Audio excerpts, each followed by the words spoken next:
नमस्कार. पुन्हा एकदा स्वागत आहे आपला HPT RYK मीडियामध्ये. आजचा विषय आहे आपला डिजिटल मार्केटिंग.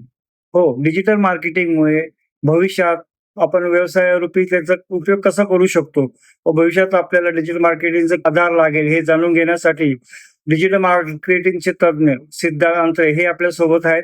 जाणून घेऊ त्यांच्याकडनं की भविष्यात आम्हाला याचा उपयोग आम्ही कसा करू शकतो. सिद्धार्थ सर, तुमचं स्वागत आहे. धन्यवाद फिरोज सर, या इंटरव्ह्यूसाठी. तुमचा प्रश्न होता डिजिटल मार्केटिंगबद्दल. तर 2025मध्ये डिजिटल मार्केटिंगचा यूज करून कोणताही बिझनेस आपण ग्रो करू शकतो. ऑनलाईन कस्टमर फाइंड आउट करू शकतो. टार्गेटेड ऑडियन्सपर्यंत आपण आपला बिझनेस पोहोचू शकतो. ट्रॅडिशनली मार्केटिंगमध्ये काय होतं, आपण पेपरमध्ये ॲड देतो, पॅम्पलेट्स छापतो किंवा बॅनर्स वगैरे छापतो. त्याच्यामध्ये आपल्याला लिमिटेड ऑडियन्स भेटतो आणि गॅरंटी नसते की जी आपली टार्गेटेड ऑडियन्स आहे ती आपल्याला भेटेल. पण डिजिटल मार्केटिंगमध्ये असं नाही आहे. डिजिटल मार्केटिंगमध्ये तुम्ही इंडियामध्ये कुठेही कोणत्याही लोकांना टार्गेट करू शकता. आपला जो कस्टमर बेस आहे तुम्ही त्यांच्यापर्यंत पोहोचू शकता. जास्तीत जास्त ग्रोथ तुम्ही डिजिटल मार्केटिंग थ्रू करू शकता. याचा साधा एक्झाम्पल मी देतो.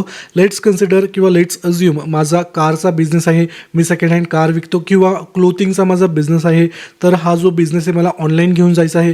तर याला मी 2 प्रकारे प्रमोट करू शकतो. पहिला आहे ऑर्गॅनिक आणि दुसरा आहे नॉन ऑर्गॅनिक. ऑर्गॅनिकमध्ये काय आहे की मला रेग्युलर पोस्ट टाकायचे आहेत. ज्या पण गाड्या माझ्या स्टॉकमध्ये असतील किंवा ज्या पण स्टॉक माझ्याकडे असेल मी त्यांचा व्हिडिओ सोशल मीडियावर शेअर करेल. तिथून मला कस्टमर बेस भेटेल. पण याच्यासाठी थोडासा टाईम लागतो, थोडासा ग्रो होण्यासाठी टाईम लागतो, कस्टमर बेस फाइंड आउट करण्यासाठी टाईम लागतो ऑर्गॅनिकली. पण जर तुम्हाला लवकरच्या लवकर कस्टमर मिळवायचे असतील तर तुम्ही ॲड्स लावू शकता. तुम्ही फेसबुकवर इंस्टावर ॲड्स बघितलेल्या असतील तर सेम टाईपच्या तुम्ही तुमच्या बिझनेसचे ॲड ऑनलाईन लावू शकता फेसबुकवर. तिथं तुम्ही तुमच्या ऑडियन्सला टार्गेट करू शकता आणि इथं जी किंमत आहे तुम्हाला खूप कमी द्यावी लागणार आहे तुमच्या ऑडियन्सपर्यंत पोहोचण्यासाठी. तर डिजिटल मार्केटिंगचा यूज करून 2025मध्ये कोणताही बिझनेस ग्रो होऊ शकतो. ऑनलाईन कस्टमर फाइंड आउट करू शकतो आणि चांगला रेव्हेन्यू जनरेट करू शकतो. सरांनी डिजिटल मार्केटिंग या विषयावर खूप महत्वाचे घटक समजून दिले. HPT RYK मीडिया तर्फे सरांचं खूप खूप धन्यवाद.